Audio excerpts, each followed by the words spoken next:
about foster care recruitment and retention in England. So this is a research project that ended about a year ago. And so it's been great to kind of revisit it now. It's a good time to revisit it as well in this kind of pre-election period, because this was one not funded by the government, very much related to a lot of different things going on within foster care recruitment and retention.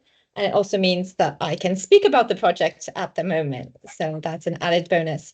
So many thanks to my many colleagues from the Centre for Evidence and Implementation who worked on the project, including Shweta Gupta, Emma Wills, Amy Hall, to our partners at the Fostering Network and KPMG.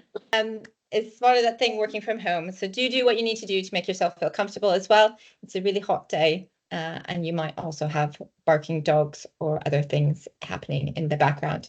So this research is on foster care recruitment and retention, thanks to our partners and funders from the Fostering Network and KPMG Foundation. We had an amazing advisory group for this research project.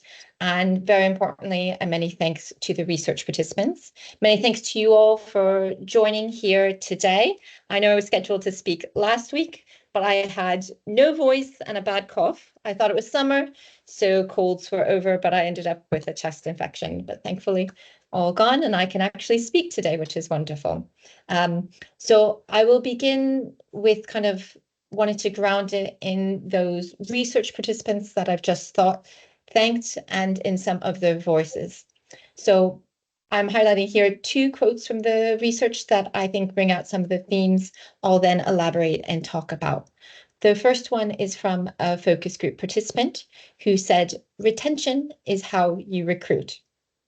So you often hear about retention or recruitment, but they're very much interlinked, and a happy group of foster carers is indeed a very strong pull for recruitment of other foster carers. And the second quote here is from an interviewee who had left fostering, so a previous foster carer, and they said, I really admire the social workers. I think it's an amazing job, really hard, but they need to accept the foster carers are doing a good job too, and that without the foster carers, the entire thing does fall apart. Social workers should be doing nice things and giving foster carers just a bit more encouragement. We're really easily pleased. You could read a bunch of different themes in this quote. To me, it highlights several things. One is that you can't consider foster care recruitment and retention without thinking about the wider children's social care system and the social workers around it. And another thing is that foster carers are really central in our children's social care system in terms of the day-to-day care of children and young people. And then lastly, there are some ways to really improve the system without even kind of the drastic, more structural changes that many people are calling for. And that includes encouragement, nice things for foster carers, respect and understanding, and working for that around the system. So then overall, what was the problem this research was aiming to tackle? So we know that more, what many people call mainstream foster carers have stopped fostering than were approved, leading to a net decrease in fostering capacity in England. And at the same time, the number of children in care has increased.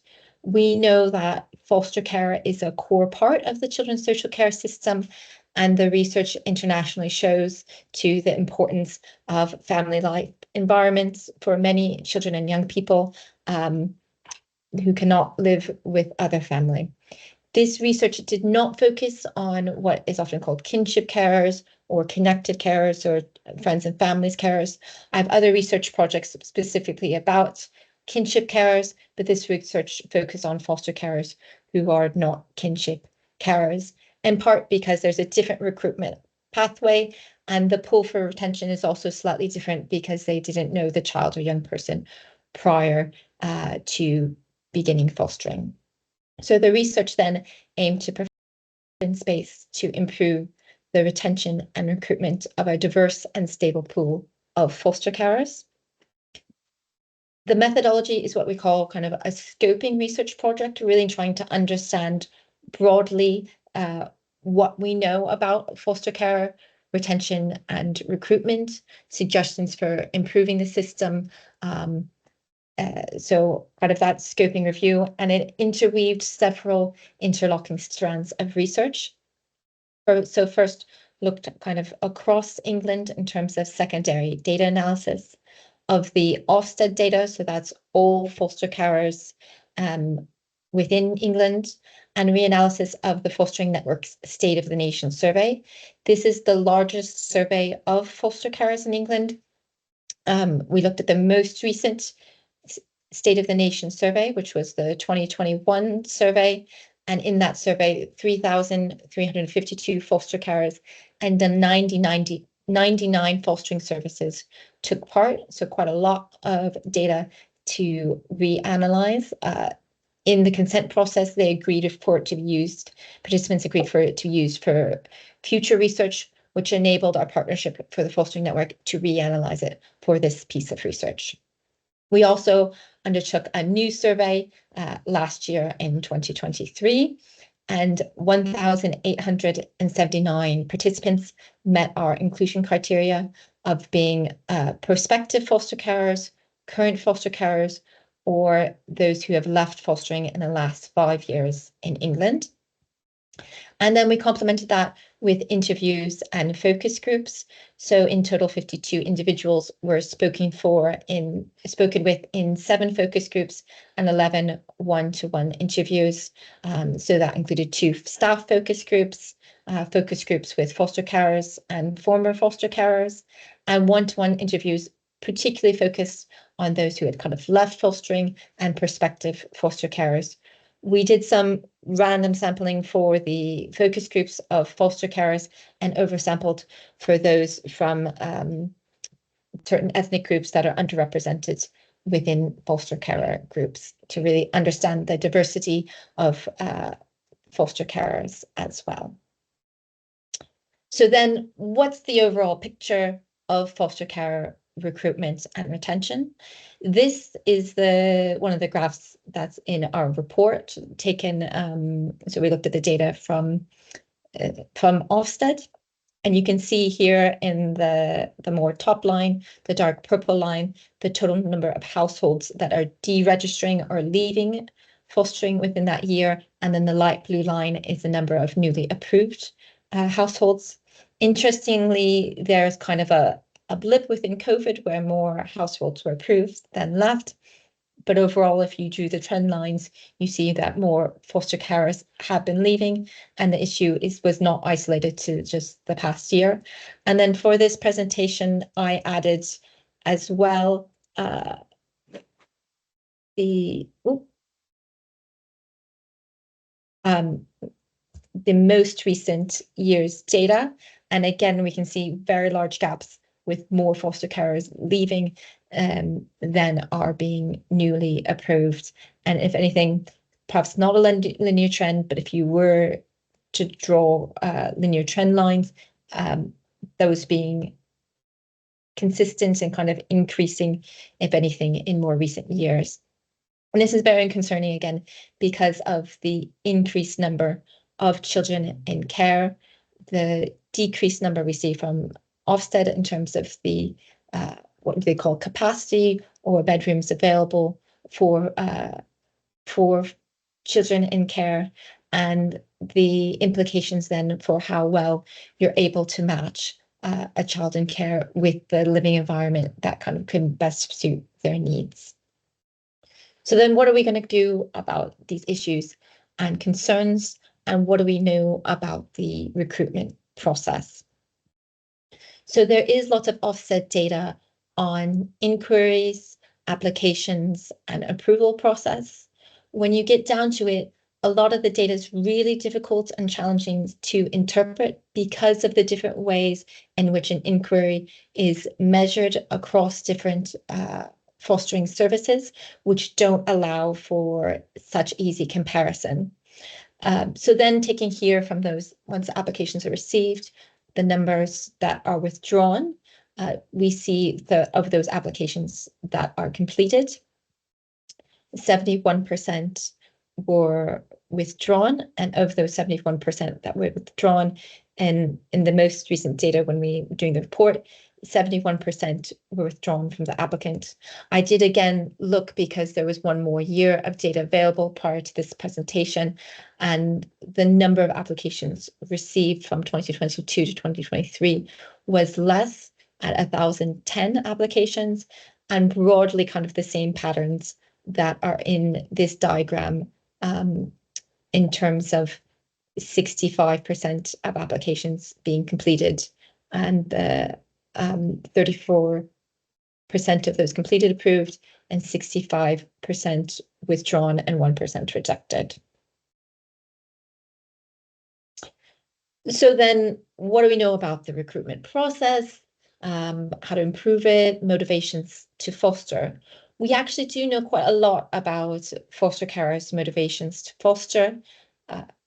And broadly, the international literature from previous decades and what we found within our research, our new survey is presented here, but also the State of the Nation survey, is broadly consistent in terms of a main motivation that foster carers say is wanting to make a difference for children. Other similar categorizations, including kind of enjoying working with children, wanting to offer children the opportunity to be part of their family. And this was consistent with our interviews and focus groups, with participants saying we foster to try to make these children's lives better, give them choices they never had, and that giving a sufficient payment is important, but it's not the hook that's going to get people to apply, that it's something much deeper, more intrinsic motivations that often motivate foster carers. So then in terms of what people reported from the recruitment strategies and assessment process, services discussed kind of a back to basics approach alongside social media, really strong use of schemes like refer a friend, uses of kind of traditional methods of going out and recruiting foster carers in public forums or churches or other traditional avenues, as well as that more media and online work. A real struggle to get quality inquiries or applications, a message that kind of will consider anybody. People talking about past campaigns, and you can do a campaign around lots of babies, for example, and get lots of inquiries, but very few of them then convert into foster carers and really wanting those kind of quality inquiries. Some services were going to kinship carers, as they understood therapeutic parenting, and seeing if they had capacity to take on non-kinship care, or even going to those who had recently deregistered and seeing if they would be willing to become foster carers again. So a real message of really struggling and really trying to get any sort of quality inquiries. Services were increasingly upfront about finances and the benefits of like council tax, lots of concerns around cost of living and inflation, and the importance of those then financial discussions. Foster carers themselves were critical of some of the messages they saw, which they viewed kind of as unrealistic, whether those be superhero messages or kind of idealized fostering messages. And per other research, such as that by Kantar in 2022, wanted messages to be realistic, concrete, inclusive, and nurturing. Foster carers reported the application process was helpful, but also long and grueling, with lots of room for improvement and improvement of the efficiencies, and lots of opportunities for being more culturally sensitive as well. So foster carers reported feeling judged when asked to social workers to take off their shoes, for example. And then lastly, a real message on an importance of having a realistic idea of fostering through the recruitment and assessment process. In terms of what participants said for the reasons for not applying or withdrawing applicants, so in our new survey, we asked those who had decided not to apply after inquiring why, and who had withdrawn after an application why. The consistent messages here in terms of often deciding to apply to another fostering service. Again, this is not so surprising from our survey, because our survey did capture a lot of those who had gone on to become foster carers. as well as sometimes feeling that it was not the right time, which raises questions on whether there's more opportunities to stay in touch with prospective foster carers. And then one main reason for not applying after inquiring including finances, not feeling they could afford to foster, as well as withdrawing after an application being the relationship with the fostering agency or assessor. Male applicants were more likely, male respondents to the survey were more likely to submit an application after inquiring than female applicants. Likewise, older, those over 65, respondents were more likely to report submitting an application after making an initial inquiry. In terms of suggestions for improving the foster carer recruitment process, the three main ones from our survey included better pay. This is interesting when then compared to the qualitative messages and the messages on motivation, which are more around caring for a child or young person. But again, it's not necessarily contradictory, because people feeling that it's important to understand that the pay is sufficient to be able to then care for a child or a young person. Secondly, having a more stable staff to support foster carers. And then the third main message was around communicating the valued and respected role for foster carers. So again, seeing here messages around the importance of that support structure for foster carers, and the way in which they sit inside the children's social care system. Recommendations for improving foster care recruitment then from the research include respect throughout the process, better communication throughout the application process. Foster carers reported often not knowing where they were at in terms of the application process, a more streamlined application process. People reported having to provide the same information many times, or if they decide to switch fostering services, although technically there might be a streamlined way, often having to go and do the full assessment process again. More cultural sensitivity throughout the recruitment process, including being aware of celebrations such as Eid and kind of adjusting foster care recruitment processes around the different cultures of the applicants.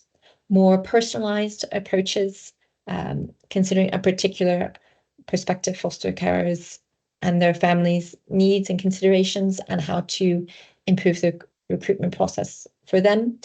Discussing finances early, and assistance for prospective foster carers in deciding whether fostering is a good fit for them. Some foster care services discuss kind of buddy systems, and foster carers often discussed the important role that those currently fostering had played within the training for prospective foster carers and understanding whether fostering would be a good fit for them and having that realistic idea of fostering. So leading on then, it's not all about foster care recruitment, as was spoken about in the beginning, but it's important to talk about foster care retention. We obviously would expect a certain number of foster carers to leave fostering each year, but taking aside those who leave because of maybe concerns around the quality of their care and the deregistrations initiated by the fostering service, or take out a special guardianship order or adoption order. There are significant numbers of foster carers who initiate the deregistrations themselves, and this graph just shows that from local authorities and independent fostering agencies, and that's of concern for both groups. The first few years don't include the categories of foster carers taking out an SGO or adoption, but the latter years do, which is part of the reason for that particular trend line. And then we can surmise a lot around foster carer retention by looking at ideas like foster carer satisfaction and intention to continue fostering. One thing that I found interesting was when we looked at this large State of the Nation survey, there were no statistically significant associations between overall satisfaction with fostering and gender, employment status, age, ethnicity, education, or religion. But as we'll go on to, there is a lot of correlation and statistically significant associations with other factors. And from the new survey in 2023, we saw that older foster carers, those over the age of 65, were more likely than foster carers ages 35 to 64 to both recommend fostering and agree that fostering had matched their expectations, which just raises an interesting query about perhaps how to improve foster care satisfaction and understand expectations and reality for foster carers and different groups of foster carers. One really core message was around the importance of support and feeling valued. So here is a quote from an interviewee who had left fostering, saying, "We're all trying to do the same job. We're all trying to look after children, but you need to look after foster carers too." And really attributing one of the main reasons for them leaving fostering is not feeling that they had adequate support to foster, including from services for the child and young person in their care and from their supervising social worker. This other graph, depending on the way your brain works, I'm a graph person, so I like this graph, it can be quite challenging to interpret it. So I'll walk through it a little bit. But the main message here is that in all these different forms of support, those who rate a particular support service as good or excellent are a lot less likely to be saying they're considering giving up fostering than those who relate a particular support service as very poor or poor. And this graph is very, very similar in terms of likelihood to recommend fostering and really that relationship with the different support from different groups. So if we take the bar line second from the bottom in blue there, of those foster carers who related the support from their fostering service in general as good or excellent, only 4% were considering giving up fostering, versus those foster carers who rated the support from their fostering service in general as very poor, and 30% of that group was considering giving up fostering. Another key message was around financial factors and administration. One focus group participant said they need to get this right, so as soon as you start, you are properly compensated and you don't have to fight for it. So we see large differences, and these are statistically significant, between recommending fostering and those who say their costs are met versus those who say costs are not met, and their overall rating of fostering in general. So of those foster carers who say their costs are met for fostering, 63% of those would recommend fostering to others. And of those foster carers who say their costs are not met, only 44% of those who would recommend fostering for others. Focus group discussions also revealed that foster carers felt that social workers were often closed to discussions around pay, and several participants reported that social workers had kind of queried whether they were in it for the money when they asked about resolving financial issues. And they noted that this was ridiculous because we don't get paid enough to be in it for the money.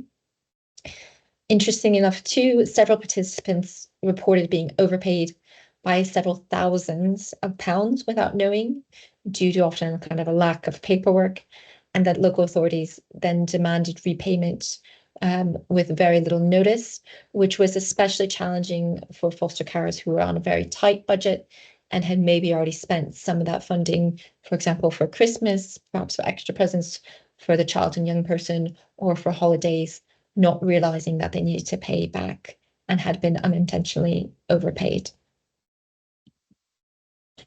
Other reasons for considering continuing or stopping fostering included challenges around children's needs, supports, and flexible arrangements. So again, around expectations, certain foster carers didn't expect so many meetings or that a child would be out of school so much, or they expected to be able to work certain hours, then they found they were unable to do with certain children within their care. Also being given honest and clear communication about children and young people, particularly prior to a child moving into the home. So if foster carers felt that the match with child was good, was not good, they were more likely to be considering giving up fostering. So 20% of those who had not had a positive match within the past 24 months were considering giving up fostering, as opposed to 7% of foster carers who had said they had had a positive match in the last 24 months from the State of the Nation survey. And this difference was statistically significant. Difficulties around allegations arose very strongly in kind of the open text box for the surveys, as well as in the discussions in focus groups, and kind of lack of support around allegations, concerns and fears around different allegations also being a strong reason for considering stopping fostering.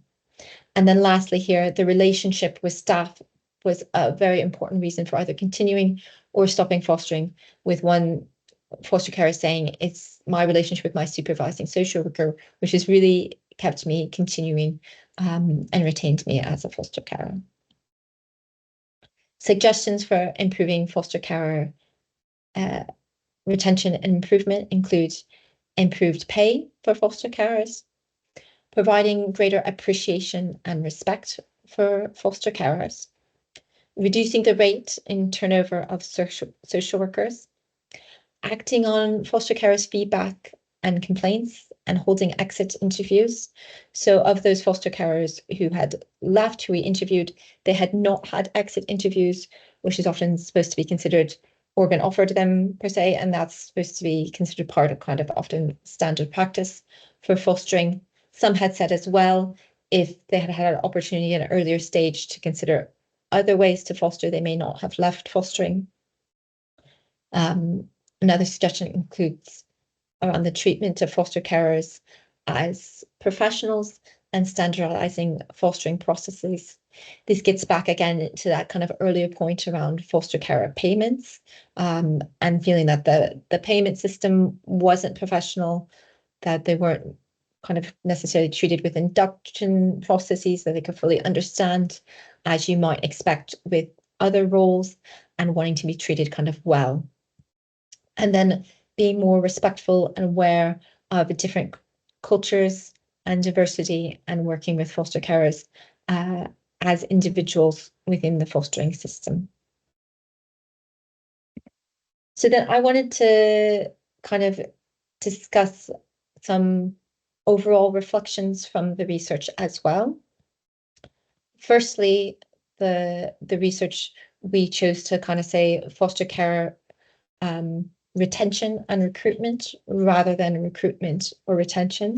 So I think there can often be a lot of focus on whether the other, often a lot of focus on recruitment, because you see these declining numbers of foster carers and that need to recruit more foster carers, but they are very much interlinked, with retention both being a direct way to recruit new foster carers through refer fund schemes, for example, as well as that indirect way by having kind of a happy workforce or happy group of foster carers that we're continuing fostering and improving the overall atmosphere and system for fostering. Many of these findings might be new to people who are new to the sector, new to a particular aspect of foster care recruitment. There are many aspects, although I've been working and doing research in this area for many years, as Vanya said, that I found really interesting correlations or new little bits, but many of the findings overall are not new to the sector. Nonetheless, they should not be overlooked or discounted. I actually think they're perhaps even stronger because they're not new to the sector. It means that there's a lot of challenges that need to be tackled and need to kind of continue to be tackled. And the messages are backed up by other experiences as well as other research. And then lastly, there was a consistent and clear message around foster carers reporting staying in spite of a lack of support and because of the children. So one of the main drivers for retention being about the love and care for the particular children, young people within their care, and that being a driver for retention. Even if foster carers are staying in this type of environment, we should take seriously that report of kind of a lack of support or desire for support to improve, because that is really important both for the foster carers' well-being as well as that for the children and young people in which they're caring for, as we know the very interlinked well-being of carers and children and in their care. And then I was going to touch briefly, thinking, okay, it's only been a year, but what's happened since? How has this work fed into other CEI research? And if you're interested in finding out more about the Centre for Evidence and Implementation's work within children's social care, what are some of the other research projects? And so in the past year, again, because this research was funded by KPMG Foundation, through the Fostering Network, we've had the opportunity to kind of present and do a big launch, including to two ministers at the time, do a presentation to the Department for Education, the Scottish Government, practice forums, and I participated in consultations for the Welsh Government and thinking about the fostering system and children's social care there as well. In terms of CEI's work, it's also fed into a number of new projects that we've begun.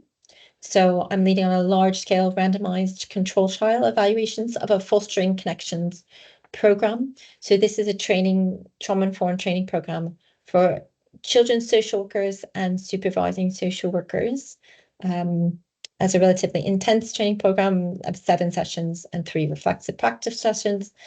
And again, this ties into some of the findings on the importance of support. Some foster carers saying they wanted the social workers to kind of have greater training themselves, as well as think about how to handle conflict, work in that kind of support system around a children, young person and foster carers. And the theory of change for the programme, then by training supervising social workers and children's social workers together, hopes to improve both the outcomes for foster carers and the support for them, as well as the direct support for children and young people. CEI with Ipsos UK is evaluating Foster with North East, which is the Department for Education's first regionalised foster care of recruitment amongst a big group of local authorities. So that's ongoing. CEI is also evaluating Quorum's programme Sleep, Eat, Move, Repeat, which includes training sessions for foster carers and direct work for children and young people around sleep, diet, and exercise. Again, in feeding into these messages of the importance, possible importance of support programs directly for children and for foster carers in terms of improving foster care retention. And then because we operate in several different countries, I've been able to do some work with Singapore's government around foster care training and standards, which has been really interesting. And then I'll be cheeky here, and although it's not specifically around foster care recruitment or retention, we have a couple recent and upcoming reports that I think might be of interest to many of you here on the call. And that includes, we undertook again with Ipsos UK, a randomized control trial evaluation of the MyView therapeutic service for unaccompanied asylum-seeking children, and quite positive results, and that's published and on Foundation's website. And I was also a co-investigator for a 3-year ESRC funding project on children caring on the move that has its own website and lots of resources, including flexible training program that can be used for foster carers or supervising social workers thinking about separated migrant children in care. I'm also leading on a systematic review of supports for kinship carers that'll feed into the practice guide that'll be forthcoming this year. And then we've done a couple of reviews around services for care experienced young people, including one released last year around mental health services for care experienced young people that synthesize both the quantitative research and qualitative research on different perspectives. So that's it for me. I think we have a good kind of 20 minutes for questions, which is what I wanted. So thank you all for coming today.